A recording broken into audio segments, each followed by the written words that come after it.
तब से लेकर आज तक यह अक्षय तृतीया का दिन हम सभी के अंतराय कर्म का नाश करने वाला दिन है। बंधुओं, यह आज का महान दिन था जिस दिन इस धरा पर इस अवसरपड़ी काल की प्रथम दान तीर्थ का प्रवर्तन हुआ था और भव्य जीवों के लिए निर्ग्रंथ मुनिराज आदि सत्पात्रों को आहार दान देने का मार्ग प्रशस्त हुआ था। तब से लेकर आज तक यह निर्ग्रंथ मुनिराजों को आहार दान देने की गृहस्थों की अपनी परंपरा अनवरत चली आ रही है। बंधुओं, उस समय बजरंग और श्रीमती ने उन युगल मुनिराजों को आहार दान दिया था। उसका संस्कार त्रिथेश को आहार दान देने में परिणत हुआ।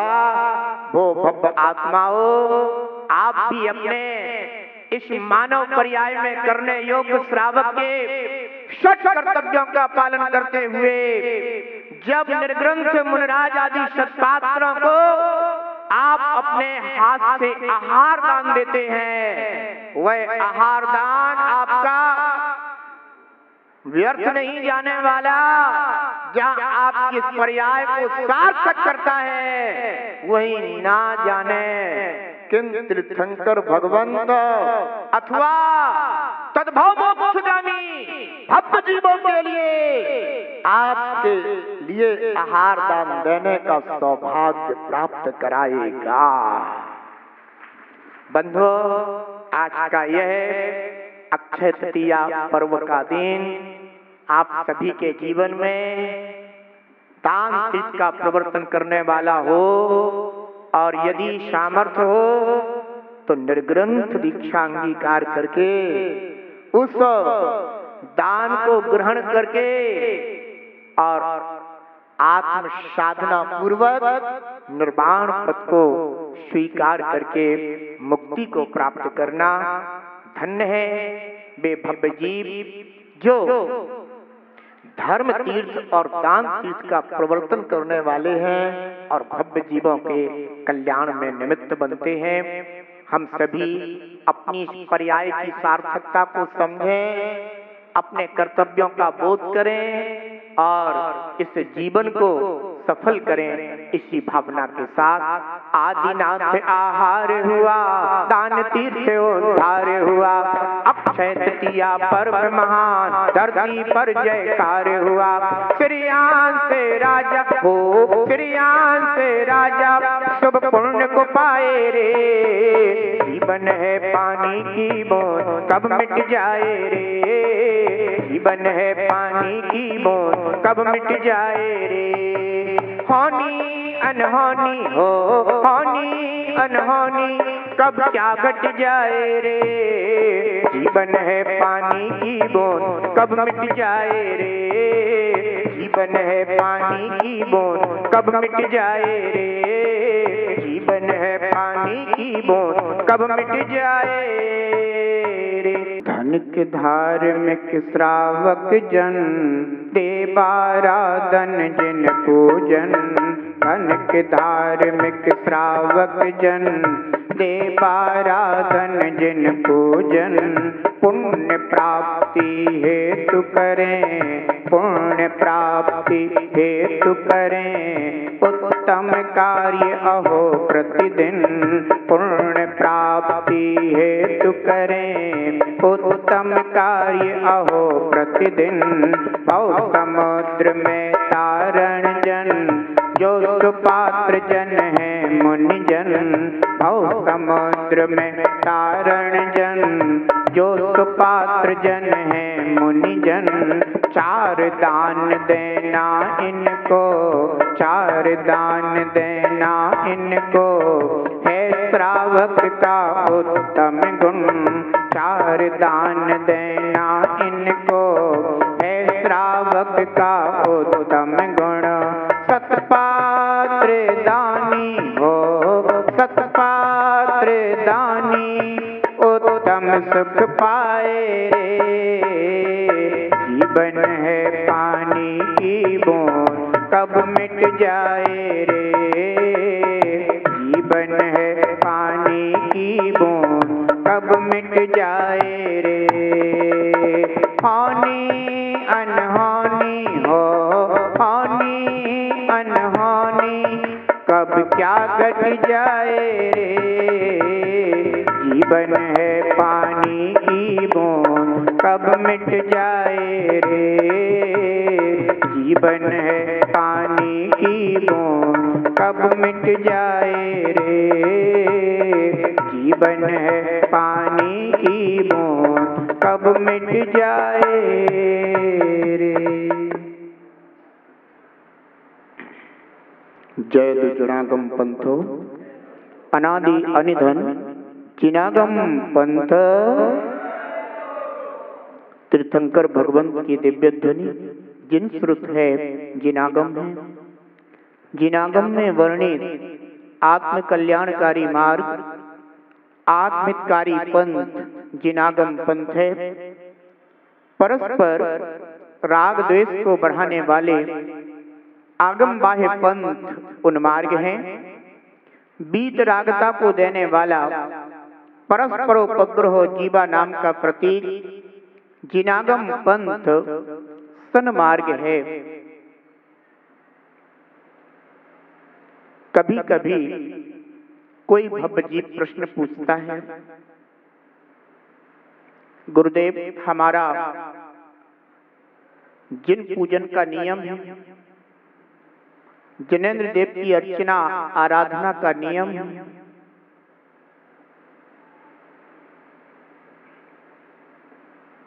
शास्त्र स्वाध्याय आदि का नियम है,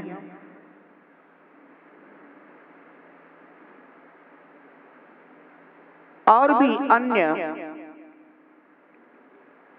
ऐसे ही मांगलिक उत्तम कार्य हम प्रतिदिन करते हैं। परंतु कभी कभी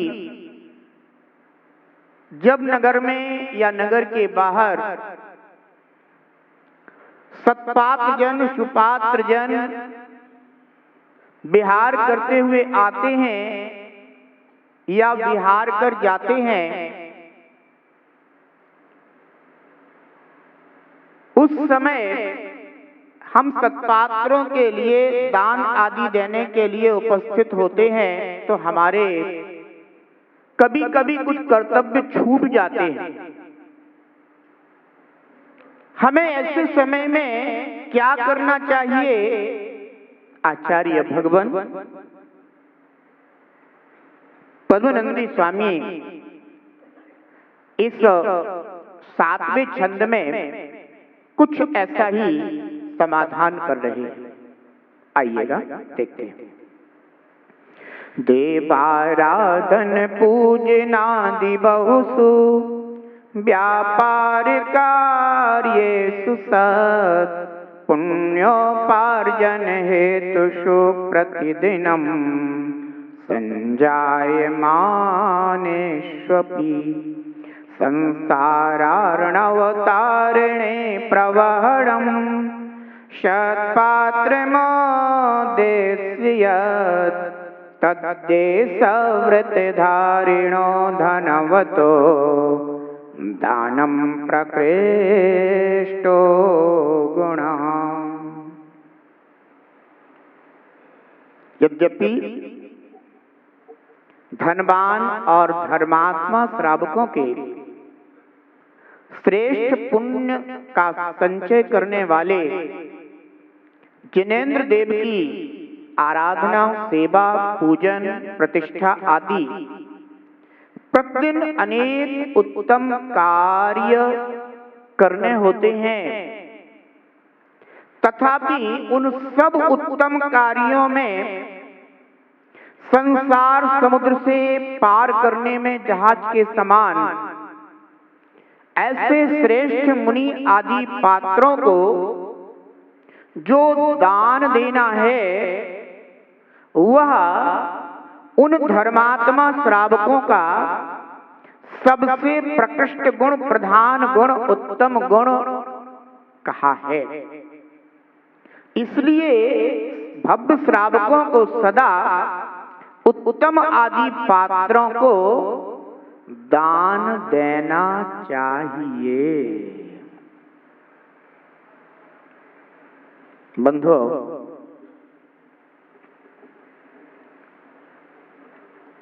श्रावक धर्म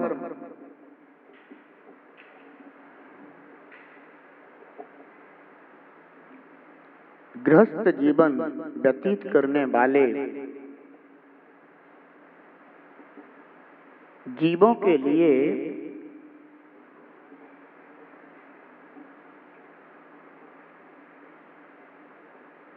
दुर्गति से बचाकर सुगति आदि को प्रदान कराता है।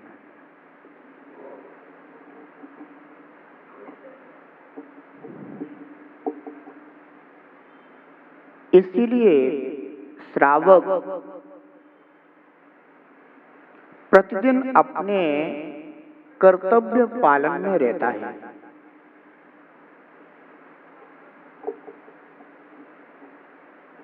कोई भी क्षेत्र हो, कर्तव्य करना जरूरी है। श्रावक चूंकि निर्लोभी होता है, परंतु अपनी आवश्यकताओं की पूर्ति के लिए वह आवश्यक अन्य कर्म भी करता है। वह निर्लोभी श्रावक धर्म का पालन करते हुए प्रतिदिन अपने सठ कर्तव्यों को प्रथम समझता है। इस जीवन का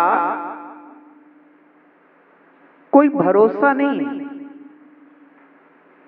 इसलिए जो करने योग्य धर्म कार्य है वह प्रथम करना चाहिए। अपने सत्कर्तव्यों का पालन करने वाला गृहस्थ श्रावक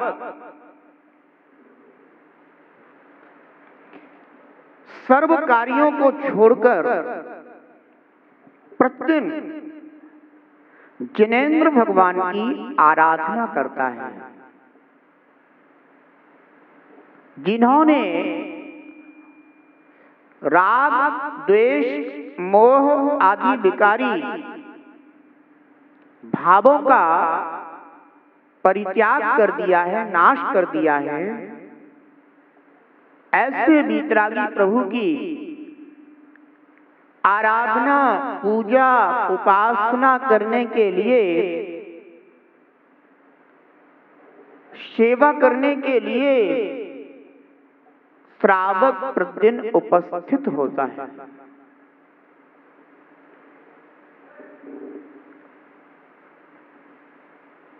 कभी कभी कोई प्रश्न करते हैं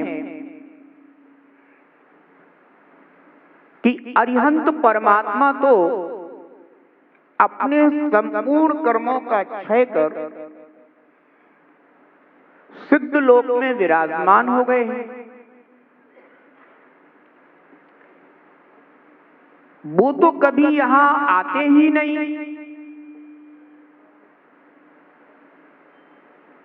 फिर धातु, पाषाण आदि के जो प्रतिबिंब हैं, इनकी पूजन करने से, इनका गुणगान स्तवन करने से, इनकी वंदना करने से हमारे लिए क्या लाभ हो सकता है?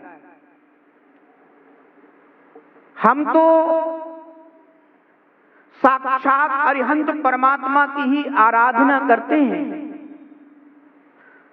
जो अनंत ज्ञान, अनंत दर्शन, अनंत सुख, अनंत वीर्य, ऐसे अनंत चतुष्टयमय स्वरूप को प्राप्त हैं,